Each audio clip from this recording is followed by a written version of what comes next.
बिस्मिल्लाहिर्रहमानिर्रहीम। अस्सलाम वालेकुम। किचन विद अनमाना में खुशामदीद।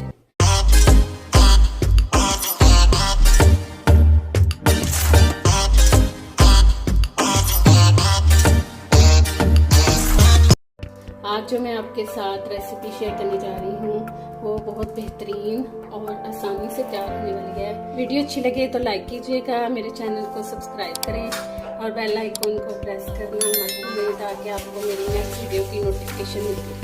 इसका नाम है बीफ निहारी। इसके लिए मैंने 3 किलो जो है वो मूंग का गोश्त लिया है और इसमें 4 जो है वो मिर्ची है, यानी ये तकरीबन 5 किलो गोश्त। अब इसमें 1 कप पानी डालें। 3 दरमियानी साइज के प्याज हैं, ये डालें। 3 चम्मच जो है वो लहसुन अदरक का पेस्ट है, ये मैंने ऐड कर दिया। 3 ही ये टमाटर है, ये डालें। ये साबुत मसाले हैं, इसमें 2 ये कड़ी पत्ता है, 3 लौंग हैं, 2 छोटी इलायची है, 1 टुकड़ा दालचीनी का, 2 बड़ी इलायची और 1 चम्मच जीरा। ये मसाले जो हैं वो इसमें ऐड कर दें। 2 चम्मच जो है वो ऑयल के डालें, 2 बड़े चम्मच। 2 चम्मच इसमें सुरख मिर्च के ऐड करें। एक भर के नमक का चम्मच ऐड करें। 1/2 चम्मच हल्दी है, इसमें ऐड करें। और ये पिसा हुआ गरम मसाला है, ये 1 चम्मच इसमें शामिल करें। ये तमाम मसाले मैंने इसमें डाल दिए हैं। अब इसको मैं प्रेशर कुकर में लगाऊंगी। अब आपने इसको प्रेशर कुकर को बंद करना है और इसको तकरीबन 15 मिनट के लिए हमने प्रेशर देना। ये देखें कुकर मैंने खोल दिया है। अब इसको हम एक बड़े देचके में डाल देंगे। ये देखें गोश्त मैंने इसमें डाल दिया है बड़े देचके में और अब मैं 2 इसमें बड़े चम्मच ऑयल के और डालूंगी। अब ये मैंने 2 पैकेट निहारी मसाला के लिए, शाम निहारी मसाला, ये दोनों पैकेट इसमें डालूंगी क्योंकि ये 5 किलो गोश्त है, उस हिसाब से मैं बता रही हूँ। अगर आप लोगों ने कम बनानी हो तो आप मुझे कमेंट बॉक्स में पूछ सकते हैं। ये उन लोगों के लिए है जिनकी फैमिली थोड़ी होती है। अब जो निहारी मसाला डाल के इसको आपने अच्छी तरह से भूनना।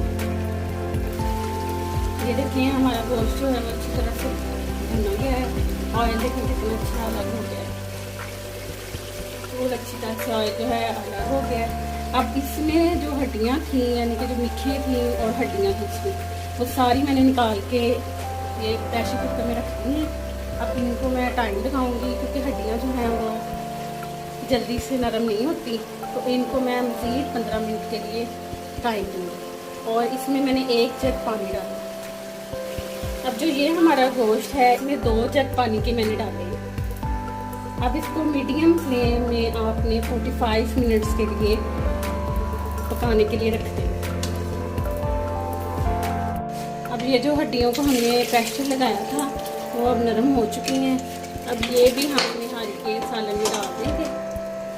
हड्डियाँ इसमें लाजमी डालनी है क्योंकि इससे जो है वो इसकी जो नली है वो भी निकलेगी और इसका टेस्ट जो है वो शोरबे में आएगा।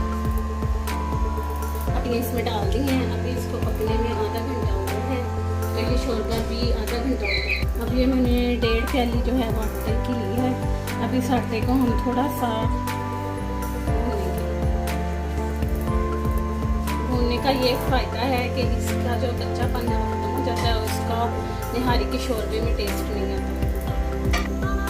ये देखिए मैंने हल्का से इसको भून लिया है, बिल्कुल लाइट सा। अब इसको ठंडा होने के लिए रखेंगे। अब आटा भूनने के बाद इसमें 4 बड़े प्याज जो हैं वो हम फ्राई करेंगे।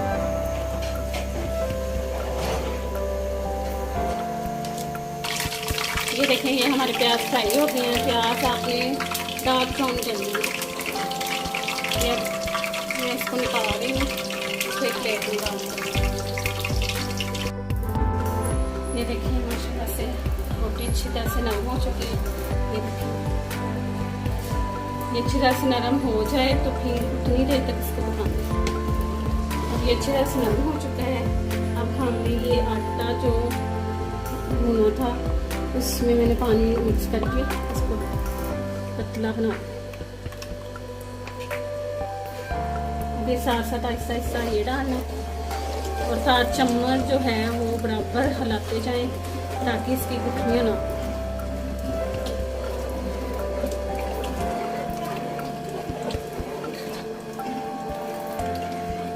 जितनी इसकी आपको ग्रेवी चाहिए होगी उतना ही आटा डालना। और इस बात का भी ध्यान रखना है कि आंच जो है वो आपकी फुल फ्लेम में रखें। ये देखिए कुछ लोग जो हैं वो ज़्यादा इसका गाढ़ापन चाहते हैं, कुछ जो होते हैं वो इसका शोरबा जो है पतला पसंद करते हैं। ये देखिए कितना अच्छा तैयार है। और मैं इसको 5 मिनट के लिए हल्की आंच पे दम पे रखूँगी तो हमारी निहारी तैयार है। ये देखिए जो इसकी मिर्चें थी उसमें से मैंने नली जो है निकाल दी थी, वो शोरबे में ही डाल दी थी ताकि शोरबे में और अच्छा फ्लेवर आए। अब ये देखिए हमारी निहारी तैयार है। इसको सर्व करें ये अदरक के साथ, हरी मिर्च कटी हुई, ये जो हमने प्याज किए थे डार्क ब्राउन और लेमन। माशाल्लाह से बहुत उम्दा और लजीज हमारी निहारी तैयार है। देखने में ही